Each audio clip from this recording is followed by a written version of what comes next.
Bring that beauty in your love, turns up, but I stay high. Let's reviews me of my style, and random too. Chocolate Taylor, proud and black and thank you too. Like, comment, subscribe, share. Hey guys, what's up? Do not mind the hair. Anyway, we're here to discuss what was that procedure? Hysteroscope, DNC, and I also got a biopsy because, yeah, they have to take a biopsy of the wall, past the cervix. Anyway, so here's the rundown. Before I had it done, you got to do all your prep work. Nowadays, everything requires a COVID test. Blood work, all that greatness. Did all of that. COVID test was the 20th and you got quarantine. So, mine was the 30th of June. Also, she gave me these pills, which dissolved in your cheek, was 4 of them. So I know what I am. Some people use it as a abortion, but others use it to soften up the cervix. So I took 4 of those. It goes in your cheek. Those pills will make you feel awful. Well, not awful. You feel crampy, but it's not cramps. It's just a lot of pressure. Okay, so I took those. I slept on and off because I was in and out of the bathroom because I wasn't feeling too well. So my surgery was 30th. So I get up, we go.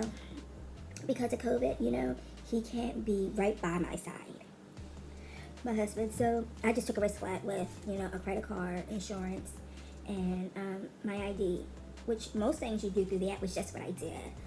I did all of that. They call you back, they do your vitals. When she did my blood pressure, the cuff was too small and my numbers was off the chart. So when she gave me a new cuff, my numbers were fine. They take your height, your weight, all of that stuff. Then you go back and you're in the room. Oh, before you do all of that, make sure you take off all your jewelry, which I did that. I already did that. So I'm in the room. The nurse comes and she asks you what I'm having done. I tell her. All the doctors who come in, they're going to ask you what you're having done. So try to remember, what you're having done. So I'm in there just sitting and waiting. Well, not sitting and waiting because I got to go to the bathroom. And until you're 56, every time you have that type of procedure, you have to pee in a cup. So as soon as I see the nurse, I'm like, look, do you need a urine sample? Because I need to go to the bathroom. So she gives me the cup. She tells me when I come back, just put on the gown. It's always, the back is always out, So that's what I do. I go pee. And then I sit back down. So then the nurse is there. She tells you what she's going to be doing. She got to start my IV. Yeah, she has to start my IV. She makes me say my name and make sure it's spelled right and all of that greatness. So I do that. She's doing some other stuff too. But the way she did my IV, which is the second IV I ever had in my whole entire life, this is my second hysteroscope procedure. I had one in 2015, which it's on my channel. So she did all of that. When she did the IV, here's what she did different than anybody else. She tried to find it on this hand, and this one wasn't successful, so she did this one, and this one was better, the left. But before she stuck the IV in, she uses a numbing shot, just like, you would do if you're getting, like, a root canal or something. So she shot some, I don't even know what the numbing agent was, into the vein, and then she put the IV. So after the numbing stuff, I didn't feel anything at all. And because I have PCOS, she wanted to prick my finger, but she already had residual blood from the IV, so she did that. So I'm just chilling and waiting. They give you heated blankets because some people are cold. Then she says, hey, you have any pins in your, any bobby pins or pins or whatever? I'm looking like, holy shit. Oh, sorry, holy crap. Because it looks like this because I had to take all of my pins out of my hair. If I would have known that, which I forgot, if I would have known that, nobody really said anything, I just forgot. I would have told my stylist not to put any pins in my hair. So I'm sitting there taking out each and every pin in my hair. And my hair is past my shoulder. So I'm taking all the pins out. So I do that, whatever. I just have saline in my IV. And I'm thirsty. I'm really thirsty. So then my doctor comes in, she talks to me, gives me the rundown, which, to be honest with you, I remember nothing. So the doctor who was, putting me to sleep, he comes in. He's like, oh, we're going to do Twilight something. I said, I'm being put to sleep, right? I don't get what you gave me, right? I was like, yeah, I got you. So, anyway.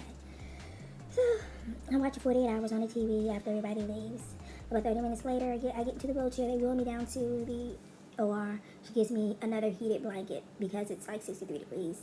But where I work where it's 65 and under. It's normally like 65. So she wheels me down. I get into the room. Everything is like really bright. Yeah, the procedure itself, what I got, only took like 30 minutes. You know, I just had the camera up there, and she took, like I told you, a biopsy of the cervical wall, and she did a DNC. That's all I got, I think. I don't think I had any polyps or any fibroids or cysts that she took out. I don't know. I don't know. I won't know that until I get the results, but she'll call me for those, so I don't know. So anyway, I get in there. I got to get up on this bed. He asked the Lord because I'm shorty. I'm like, yeah, thank you for lowering it, you know. So I step up. I lay down. And she says, oh, come forward some because, you know, the bed has a hole in it or whatever. And he said it was going to strap me down just in case I roll over or whatever while I'm asleep, whatever. I don't know if they did, if they didn't, because as soon as I see that, you know, them giving me the mask and I breathe in and I know I'm about to go to sleep, then I woke up. I wasn't groggy or anything, but they did put something in my nose, but she told me what it was. I totally forgot. I don't even know. I think it was something to help me breathe. I don't know. I don't know. When I got out, my left nostril was sore. Also, when they were done, down there was sore. Like, you'll feel pressure. Like, the whole time, I'm like, oh, I need to go bathroom. I know it's going to feel like fire when I pee. That was what I was saying because it was sore. It was sore, but it wasn't really that bad, you know. So, you know, I'm sitting there. Oh, they give you a pad. So I'm sitting there. I can't get dressed because I have to stay still for a certain amount of time. They do give you juice and crackers.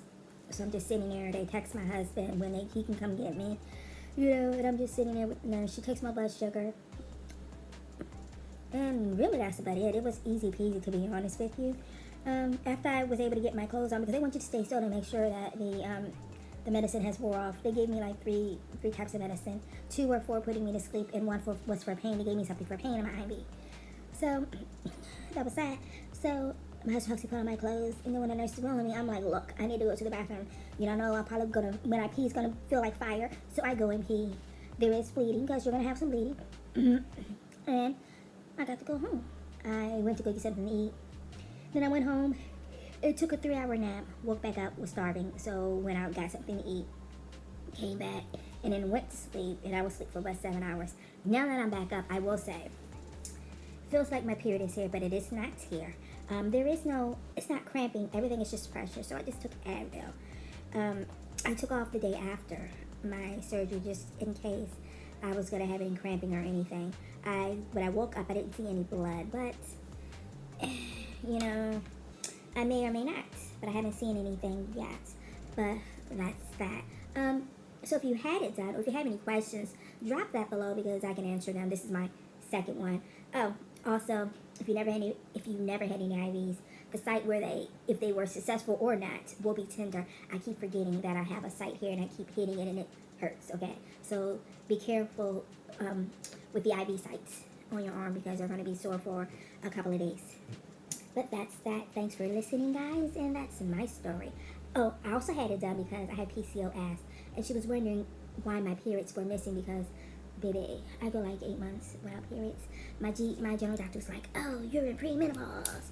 I said, no, I'm not. So I had to find a new gynecologist. So I found an excellent one in Carmen. If you're in my area, in the Baltimore area, I'll give you her info.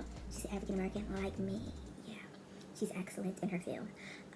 But yeah, because I'm not in menopause because my doctor did give me something called Provera, which is a progesterone pill. She gave me that for 10 days, and then afterwards, like the 7th day after I was done it, 7 days after, I did get a menstrual. So I'm not in menopause. She just to find out why, which I know why, because I know my hormone levels are low, because she already done all the blood work and things of that nature. So if you have any questions, just drop it below. Thanks for watching. Don't forget to subscribe too. I will be making more videos, you know, soon, very soon. Bye.